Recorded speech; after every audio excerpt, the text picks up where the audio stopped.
আমার বেস্টি যখন একজন স্কুলের এক্সামিনার, তখন তার অবস্থা একটু দেখে নিন আপনারা সবাই। বেস্টি, কারো মুখ খুলতে দেখলে খাতাটা টান দিয়ে নিয়ে সোজা ক্লাসেতে বাই করে দিবি। থাক না বেস্টি, এত কড়াকড়ি করে কি দরকার? কি দরকার মানে মনে নাই আমরার উপর বিজ্ঞান ম্যাডাম কি অত্যাচারটি করতো? আচ্ছা, তোরে জুড়ে কথা কইলে বকা দি মনে। কি কস? কথা কইলে উড়াই দিবি, নো চান্স।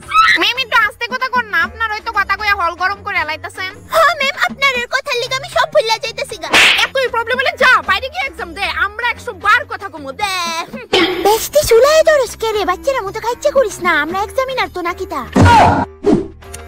এই যে ম্যামরা, আমার একটু পেজ দেন তো। ও পেজ লাগে, নে নিয়া যা পেজ।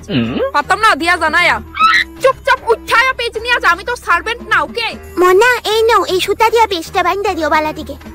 ম্যাম একটা কোশ্চেন, এর বাংলাটা যদি একটু কইয়া দিতেন। কোশ্চেনটা পড়। What do you mean by meow meow? Oh shit, আমার কল আইছে। বেস্টে তুই তার বাংলাটা কইয়া দেছ। হ্যালো, আইতাছি। ম্যাম বাংলাটা কোন না? Oh no!